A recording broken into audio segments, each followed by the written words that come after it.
Hello, this is the second presentation in my series of conference presentations.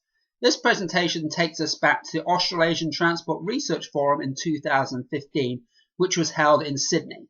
The title of this presentation is, What Effect do Queensland's Major Road Infrastructure Projects Have on Traffic Volumes and Growth Rates? The key areas covered in this presentation are as follows. Why investigate the effect major road projects have on traffic volume? Is there an effect? How many vehicles are we looking at? And what is the impact of having these additional vehicles on these roads? We'll develop a methodology in terms of answering those questions. And we're also going to investigate 7 projects. So those projects are located on the Pacific Motorway, have 2 on the Pacific Motorway, 3 on the Bruce Highway, 1 on the Warrego Highway, and 1 on the Gateway Motorway. After we've investigated those projects, we're going to take a look at if the induced demand, induced traffic actually has an impact on the analysis. And what is the extent of that impact? And also we're going to have a look at it in terms of a model that actually compares the results of an analysis without induced traffic and also analysis with induced traffic. So why should we conduct this study? In the United Kingdom, they conducted quite a considerable amount of work. The Standing Advisory Committee on Trunk Road Assessment published a paper in 1994 that had a very close look at induced traffic and induced demand and the consequences of that on roads. The United States have also conducted quite a bit of work as well, and they've had a look at the relationship between projects, upgrades, and the number of lanes in relation to vehicle miles traveled. So in the context of Queensland, Australia, not an awful lot of work has been done. So this paper is going to have a look at some of the major upgrades that have taken place over the last 15 years and see if there's a significant amount of induced traffic here as well. First of all, we need to come up with a methodology to determine whether we actually have induced traffic at all on our roads. So what we need to do is we need to set up a yardstick for comparison. So basically we need a before, the base case, and after. So again, we can look at trends in traffic growth, maybe over like the past 10 years, and what that would likely to happen going forward. And then we can look at the actual data that we've collected and identify that there's any jumps which could be attributed to the project, which in fact would be induced traffic. So let's first take a look at the network as a whole over about the last 40 years. So as you can see, from about 1965 up until about 2007, there's been reasonably constant growth, traffic growth in the Queensland network. And then for around 3 years up to about 2012, I think it was, it's been reasonably flatline. But it's been projected by the BTRE that from 2012 until, what was that, about 2019, again, we're going to have that sort of constant growth return. So how this is significant is the fact that we're not seeing jumps in traffic growth across the network as a whole. So we can actually look at our individual projects and we can attribute the jump in traffic volume to those projects rather than to the network in itself, which then gives us a good idea that the additional traffic volume produced after the upgrade is actually induced demand, induced traffic. Next, I established a relationship between the VCR, volume capacity ratio, speed, and travel time costs. So the volume capacity ratio is the ratio of the volume of traffic, which we measure in passenger car equivalents. So you have a very large vehicle, let's say a truck, and that would be equivalent to possibly 6 or 7 cars. And that's converted into the volume based on that so that we have a better relationship. So, 20 cars is not the same as 20 heavy vehicles. The capacity is the capacity of the road, and that again depends on what we call the model road state of the road. Or in other words, basically it's the number of lanes that are actually present.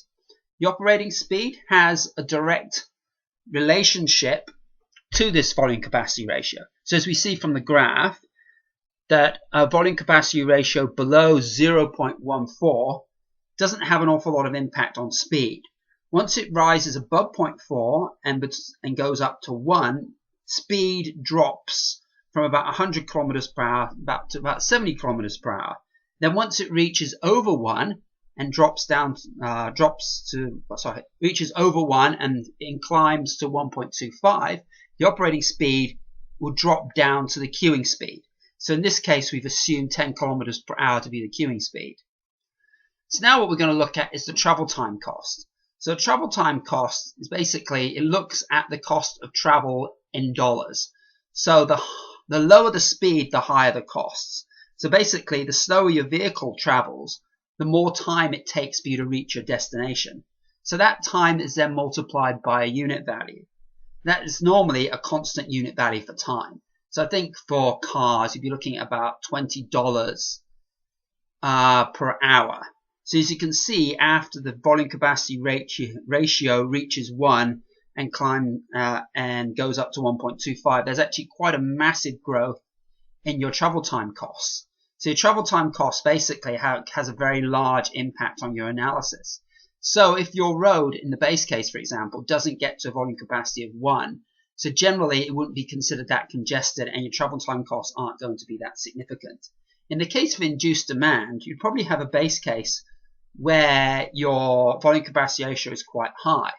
But if you have induced demand, you will have a higher travel time cost will appear in your project case a lot sooner, as your volume capacity ratio has that initial jump once the extra vehicles actually get onto the road. Let's have a look at the projects we've included in this study. So we've got the two Pacific Motorway projects. One is the 8-laning of Logan to Gavin. So that is going from 6 lanes to 8 lanes. Capital cost of about 1.4 billion, and that was opened in 2000. Another Pacific Motorway project is the Twogan Bypass, a capital cost of about $660 million, and that was opened for operation in 2008. We have our 3 projects on the Bruce Highway. Yandina to Erode duplication, about 170 million, opened in 2003. Erode to Curra Section B upgrade, about 450 million. That's opened fairly recently, so we don't have too much data on that one. That's in 2013. The Bruce Highway 6-laning to Caboolture. So that one was in 2007, cost about 140 million. So that's 6 lanes going from 4 lanes to 6 lanes. The Warrego Highway Gatton Bypass duplication. So that's an existing bypass where we actually added additional lanes. Takes us back to 2003. The cost of 71 million. And then there's the Gateway Motorway, Gateway Additional Lane project, which is actually the most recent. Cost around 92 million, and that opened in 2014. As you can see, you may not, the print down there, this is the sources to where all this information was collected. So our first project, the Pacific Motorway Upgrade Logan to Gavin. The 8-laning of the Pacific Motorway between Logan and Gavin was a significant project spanning over 36 kilometers and cost approximately $1.48 billion. And that is back in 2014 prices. All of the projects have actually been adjusted for 2014 prices. So let's have a look at the graph here. So we've established a base case ADT and growth based on historical data. And as you can see over the construction period, there's a drop in the ADT. Oh, sorry, ADT is the annual average daily traffic, by the way. So that can be expected, the drop during the construction period, because lanes will be closed and so on, so less vehicles will be likely to travel along the road during those times. But once it opened in 2000, you can see quite a substantial jump, which went from about 3 years, actually, this jump. And then it sort of flattened out, but then it's continued to grow at above an average growth rate which we previously established. So what effect does this actually have on the project itself? So this table here shows a comparison between the volume capacity ratios in the base case and the volume capacity ratios in the project case.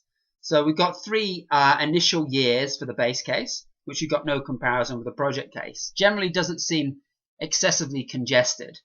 So we get up to 2000, we've got up to volume capacity ratio of 0.7, and after the project it drops down to 0.5. So there's quite a drop in the volume capacity ratio. But 3 years later, in 2003, we can actually see the volume capacity ratio is actually higher in the project case. And that is generally the case going all the way forward to 2012, where the volume capacity ratio is actually in excess of 1, which is higher than what the base case would be, which is actually slightly lower than 1 at 0.97. So for this project here, it's an indication that after it's been upgraded, there's going to actually be more congestion within less than a 10-year period. In fact, in about a 3-4 year period, you've actually got more congestion, simply because of the level of induced traffic that has come on. So this project, in effect, has only really produced benefits for the first 3 years of operation. So the next project we're going to have a look at is also on the Pacific Motorway, and this is the Twogan Bypass. In 2008, approximately 8 years after the completion of the 8-laning Logan to Gavin project, and approximately 25 kilometres further south along the Pacific Motorway, the 4-lane Twogan Bypass was completed. So if we have a look at the graph, you can see that we've got a number of different AEDTs. So we've got the blue line, which actually represents the impact of the Logan to Gavin upgrade. So we get a spike along this section of road as well. The grey is the estimated base case if there was no upgrades. And we've got the numbers from the actual bypass. And this one's going to be difficult to determine the level of induced traffic and also the extent of delays. But the numbers are showing us, though, that there is a definite jump in traffic volume, though we can't analyse the exact extent that has on actual travel times and travel time costs.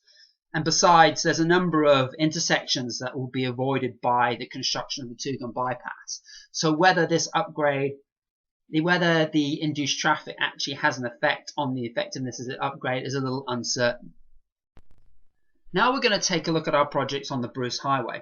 Yandina to Koroy, again this is an interesting project. We're now moving to the Bruce Highway, which doesn't have quite the same traffic volume as the Pacific Motorway, though it has been identified though as quite a significant freight route, and quite a bit of that road isn't of the same capacity as the Pacific Motorway. So again, a certain amount of congestion has been identified.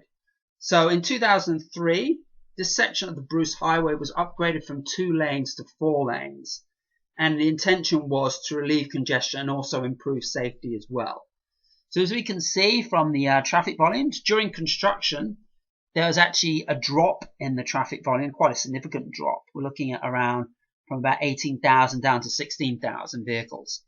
Compared to what we assumed in the base case, the traffic is continuously growing. But once the project opened in 2003, there was a spike in traffic volume, but that spike got the traffic volume only slightly higher than what was anticipated in the base case.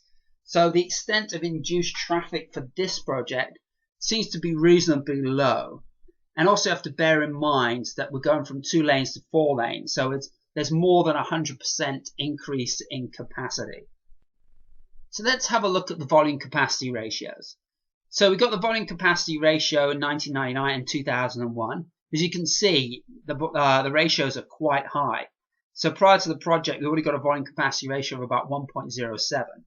In 2003, once the project was opened, the volume capacity ratio dropped all the way down to 0.3, and even 10 years later, it's only 0.44. So basically, vehicles should be able to go along this section of the Bruce Highway at the speed limit, so that's 110 or 110 kilometers. If this project had not gone ahead, you have a volume capacity ratio which would be beyond 1.25. We've got 1.23 here, so it would have reached the point where you wouldn't get those additional vehicles on the road and you would have serious congestion and serious traffic jams. So we have another project on the Bruce Highway. This is Koroy to Curra Section B. So in early 2013, 10 years after the completion of Yandina to Koroy duplication and 15 kilometers north of Koroy, Section B of the Koroy to Curra upgrade was completed. So if we have a look at the traffic volumes here, so we've got the actual AEDT and we got the estimated base case AEDT. As you can see, again, during construction, the traffic volume dropped fairly significantly. Again, we're talking about 2,000 vehicles. On completion, on opening of the upgrade, we see the traffic volume jumps back up again, but it's only barely above the projected traffic volumes in the base case. So again, there isn't really any significant induced traffic for this particular road. So like the Yandina to Koroy project, again, we're going from 2 lanes to 4 lanes, which is actually a significant capacity increase. So if we have a look at our volume capacity ratios, in the base case, we can see that they've been fairly high, going all the way back to 2004. And then when the project was built, it was almost up to 1 at 0.94. But after completion of the project, it actually drops down to 0.31. and then it rose to 0.32 the following year. So even if we go ahead now to 2017, we're probably still looking at a volume capacity ratio below 0.4, and vehicles should still be moving through there close to the speed limits of 110 or 100 kilometers per hour. So again, not much induced traffic, and what we have is causing very, very little impact on the traffic flows. So now we're moving on to our final Bruce Highway project. So this is the Caboolture 6 laning. So this is further south. In fact, it's about 70 kilometers south of Yandina. So this was constructed and completed, in 2007. So this is going from 4 lanes to 6 lanes. As you can see, there's a significantly higher number of vehicles. Even going back to 1998, we got over 50,000 vehicles. So looking at the actual AEDT, as you can see, again, we have that typical drop in terms of traffic volumes during the construction period, and then we have a reasonably significant jump in vehicles, looking at about over 10,000 vehicles. So what is the impact on the volume capacity ratio? As you can see in the base case, this section of road was getting very close to capacity once before the project was built. So we're looking at above 1 at about 1.1. And then on completion, the volume capacity ratio dropped to 0.78, which is still reasonably high. You're not getting the 100 kilometer speeds as we saw further up north. And in 2012, the volume capacity ratio again is now above 1. And therefore, probably the road's going to require further upgrading depending on what they choose at that. But the induced traffic seems to have been significant enough to cause congestion to reoccur within less than 10 years of the construction of the project. We're now going to take a look at a project on the Warrego Highway. So this is the Twogan Bypass duplication. So we're going from 2 lanes to 4 lanes. As you can see, the traffic volumes are reasonably low along this road. Even prior to the completion in 2003, traffic volumes were barely above 10,000 vehicles.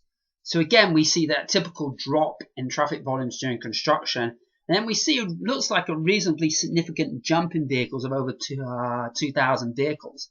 So again, then we got a fairly constant growth rate moving forward. So what impact does this actually have on the volume capacity ratio and ultimately the benefits of the project? So let's take a look at the volume capacity ratios again. So we can see prior to the project, the volume capacity ratios aren't particularly high, only going up to about a 0.6. So again, you'd see some slowing down of vehicles, probably still above 80 kilometers per hour. Once the project was constructed, the duplication was done. You see the volume capacity ratio is down below 0.2. And it's been pretty low even to 2012, which is still below 0.3. So traffic is going to be moving very, very smoothly through along this section of the Warrego Highway now. If we look at the base case in 2012, it's starting to get closer to 1 at a 0.7. So still, you wouldn't see any real significant congestion. Speeds would have slowed down a little bit. But you can see 10 years from now, without the upgrade, you'll probably be getting into some reasonably serious congestion. The final project we're going to have a look at is on the Gateway Motorway. Now, this was the Gateway Additional Lane project.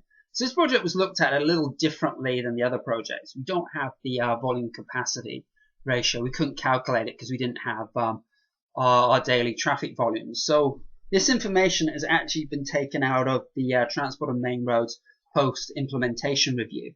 So we look at the top graph there. We can have a look at speed. So in the base case, speed significantly dropped during the peak period from 100 during off-peak to down to about 20 kilometers per hour during the peak period.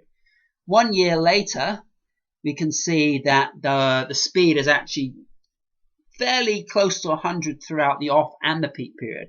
Again, this information was collected fairly recently after the project was open. This is a fairly recent project. Bear in mind, it was only opened in 2014. So it'd be very interesting to look at what these numbers are like maybe in about 5 or 6 years from now. See if there's an indication in terms of the additional traffic volumes. As we can see here, the vehicles per hour have actually jumped a little bit from around 3,000 to almost 3,500. So there is an element of induced traffic here, but it's yet to have an impact on the operating speed. So what were the general findings from our investigation so far?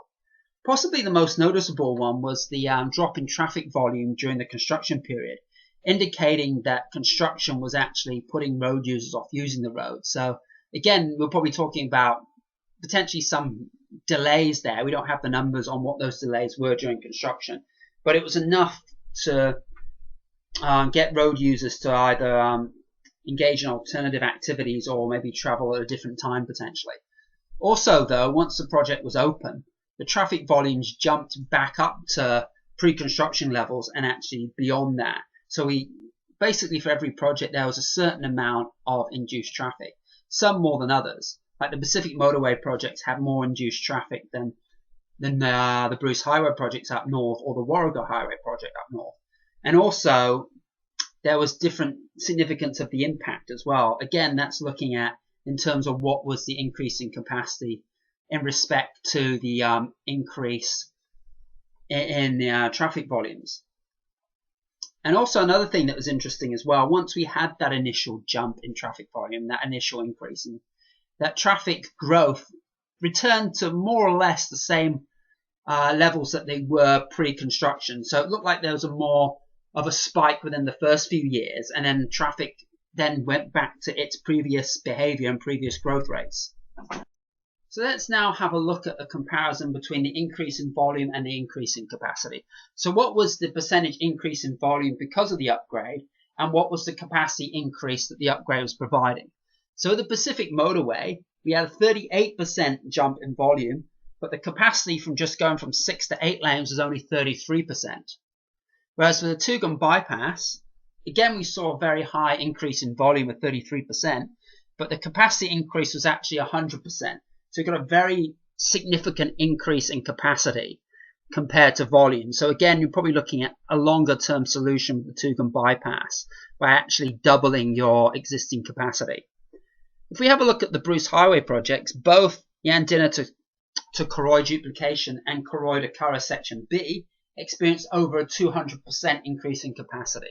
So even though we're going from 2 to 4 lanes, which might indicate maybe that it's more of a 100% increase, but because they're now dual carriageways, the actual capacity of vehicles traveling side by side and the overtaking opportunities and all that actually creates a much larger increase in capacity. And for both these projects, the increase in volume was significantly lower than that for the Pacific Motorway. So for Yandina to Koroy, it was a 26% jump, and for Koroy to Curra was only a 17%. The other Bruce Highway project, Caboolture, so again the volume increase not as high as the Pacific Motorway at 25%, and the capacity increase going from 4 to 6 lanes was 50%.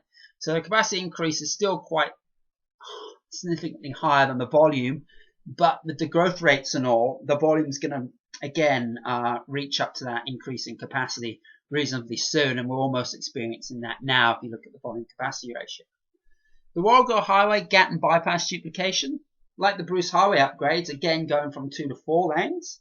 So again, you're going to have that those dual carriageways, which produces quite a large capacity increase, and volume only increased by 21%. So you can see that infrastructure is actually the ones with 200+ increase in capacity. You're going to have significant reductions in congestion, where you're going to eliminate congestion for well into the foreseeable future. So now we've had a look at the impact induced traffic has on our volume capacity ratio.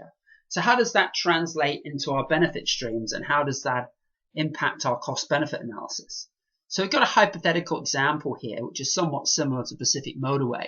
We're going from 6 lanes to 8 lanes. So in one scenario we're going to be looking at it if there is no induced traffic and what are the benefits. And the other scenarios we're going to make an assumption that there's a 25% increase in traffic volume. So that would be your induced traffic. So the assumptions are we've got 100,000 vehicles. Percentage growth for heavy vehicles is 5%. Traffic growth rate for other vehicles is 3%. Section length is 20 kilometers, and the safe operating speed, or we call it the speed limit, is 100 kilometers per hour. So we're going to take a look at our first scenario. This is the example where we have no induced traffic. So as you can see, initially benefits are increasing up until around year 6.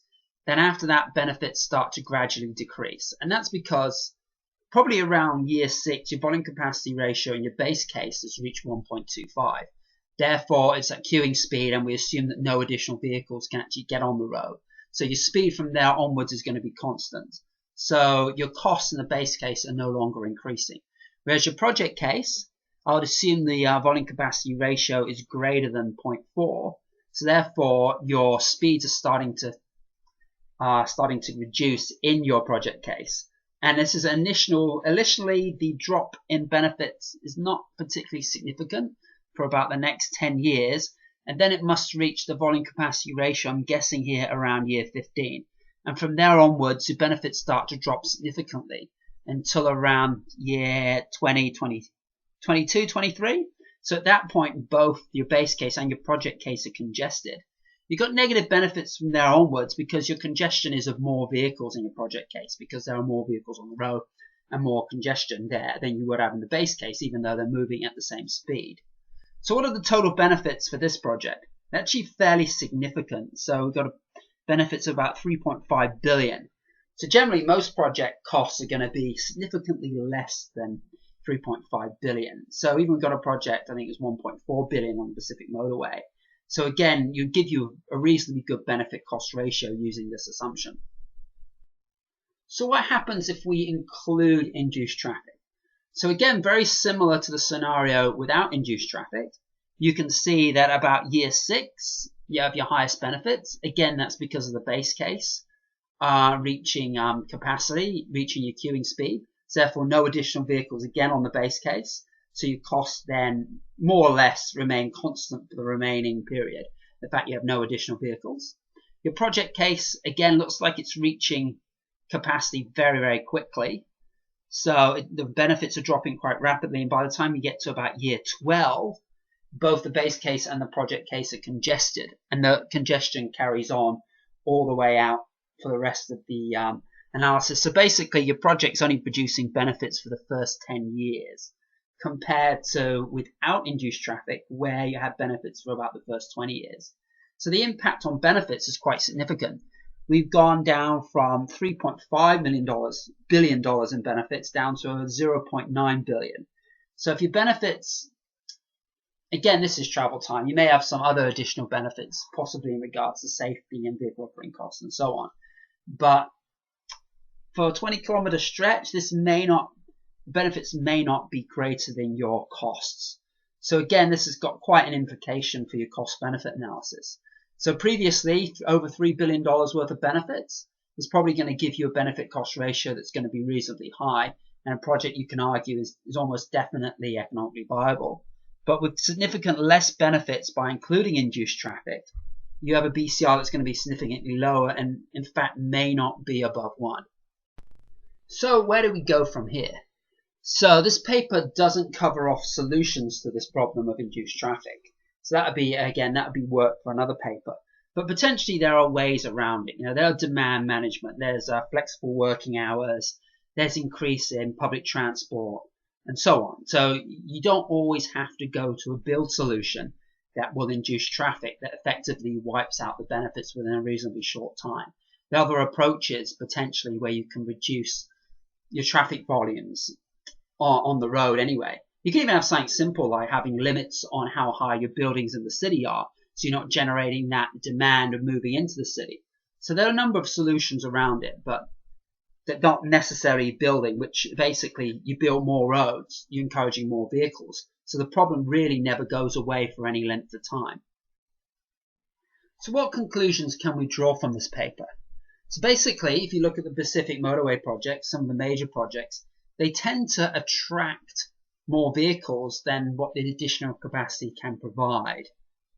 So in a sense, like if you look at the 6 lanes to 8 lane projects, you're adding about 25% capacity, which is in fact less than about the 20, possibly 30% increase in traffic that you're inducing with this upgrade. So in a sense, you're building, and that extra capacity is again, your volume capacity ratio indicates that your road is going to get congested very, very quickly. Whereas if you look at some of our projects with lower traffic volumes and lower cost projects, you're going from your 2 to 4 lanes. 2 to 4 lane is actually quite a significant increase in capacity because you go into a dual carriageway. So in the sense that you have that overtaking capabilities that you don't have with the 2 lane. So it's more than 100% increase. In fact, it's more than a 200% increase in capacity. So even if there's induced traffic, that induced traffic is not significant enough to actually cause or generate any further congestion in the project case. So in the sense that you have an upgrade that potentially is going to produce benefits for your whole evaluation period reasonably comfortably. Traffic volume and CBA basically needs to incorporate this induced traffic. As we saw from our example, our hypothetical example, the difference in results, we went from $3.5 billion worth of benefits without induced traffic to less than $1 billion worth of benefits if you include it. So it's quite a significant, you're dropping down to about less than 30% of your benefits, basically simply by having that additional traffic, and reducing your years of benefits from about 20 years down to about 10 years potentially, which is very significant and something that should definitely be factored into the work. So basically, where can we go from this? I think it's looking at solutions, especially for cities and some of your major motorways, that doesn't actually link to actually building more lanes or producing more lanes, but maybe you're looking at it in terms of more demand management style. You could be looking at public transport. As I mentioned before, you could even look at in terms of what you want to do with your buildings. Maybe you shouldn't have buildings that are as high as they are. Buildings are continuously growing in a sense that's attracting more people to the city. And as long as you're doing that, then the roads are going to struggle to meet that increase in capacity. Okay, that brings me to the end of this presentation. I'd like to thank you if you managed to make it all the way through. I'm not sure how many minutes this came to. It's probably about 30 minutes again. But anyway, thank you very much. If you liked today's video presentation, just click the like button and the subscribe button, and I'll be uploading several more videos in the weeks to come. Again, within the same series, videos relating to the transport conferences, as well as several other videos also relating to economics. If you want to find out more about today's paper, just go to my website at spectrumecons.com. and you go to the research paper, just click the link there and you'll get the paper in full. Again, thank you for listening. Goodbye.